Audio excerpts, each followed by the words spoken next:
Je suis le lieutenant-colonel Clément Hubert Bocal, commandant le groupement tactique interarmes Bravo, dont l'ossature est composée par le bataillon de commando.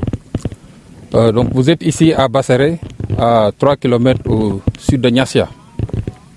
Donc notre GTA agit dans le cadre d'une action offensive de la zone militaire numéro 5 qui consistait pour nous dans le fuseau est de s'emparer des positions de Badem-Bagam et d'assurer la sécurisation de l'ouverture des pistes logistiques. Donc, dans ce cadre, depuis le 31 mai, nous avons démarré une reconnaissance offensive en direction de Badem et en même temps, nous avons assuré la sécurisation de l'ouverture des axes logistiques.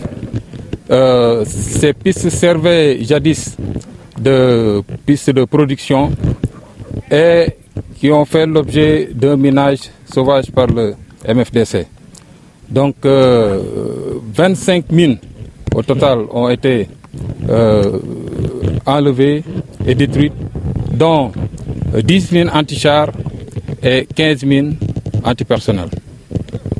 Ensuite, nous avons mené la phase déterminante de notre mission qui consistait à s'emparer de la base de Bagam, n'est-ce pas, qui se situe pratiquement à la frontière, à 200 mètres de la frontière, et qui est une grande base, n'est-ce pas, composée de 15 bunkers étalés dans un dispositif dans la profondeur et qui était fermement défendu par l'ennemi.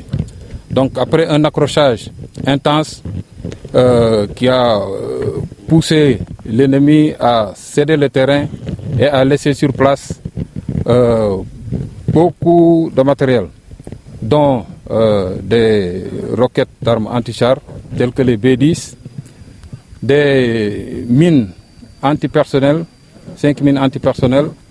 Ils ont aussi laissé une arme, le PG2, 5 AK-47 et une quantité énorme de munitions calibre 7,62 qu'ils n'ont pas pu emporter avec eux. Ils ont aussi laissé des documents et beaucoup de logistique, tels que du matériel de l'intendance. Et ils ont aussi laissé des vélos, n'est-ce pas, qui leur servaient de moyen de transport pour acheminer leurs produits. Donc, leur modus operandi est de créer des zones d'accès interdits aux populations et qui leur permettaient en même temps de s'exercer librement à des activités illicites. Donc, nous avons pu détruire beaucoup de champs de chanvre qui jouxtaient les positions. Voilà, donc après cela, notre unité a basculé vers le fuseau ouest et pour soutenir l'attaque du GTA Alpha vers Bouniap. Je suis le lieutenant-colonel Mathieu Diogoy-Sen.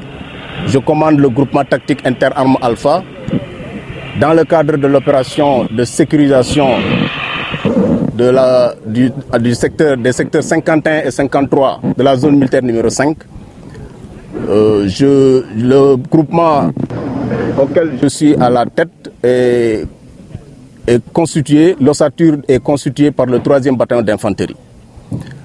On est engagé dans cette opération depuis le 30 mai passé et dans le cadre de cette opération, on a reçu comme mission d'attaquer les positions MFDC à partir de Niassia jusqu'à la frontière avec la République sœur de Guinée-Bissau.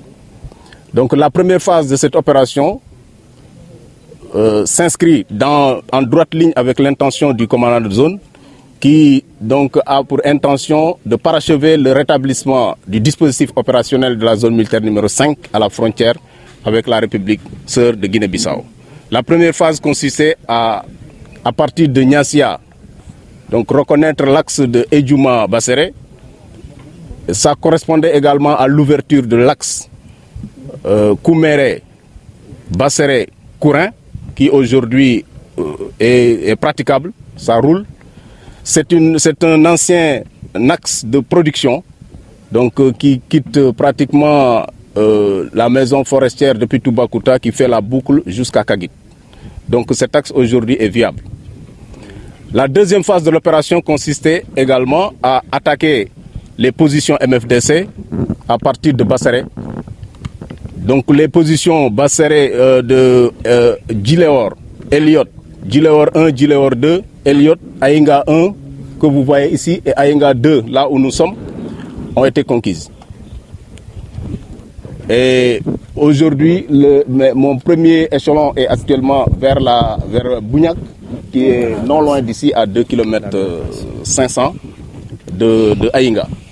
Donc, dans le cadre de cette opération, il y a beaucoup de saisies.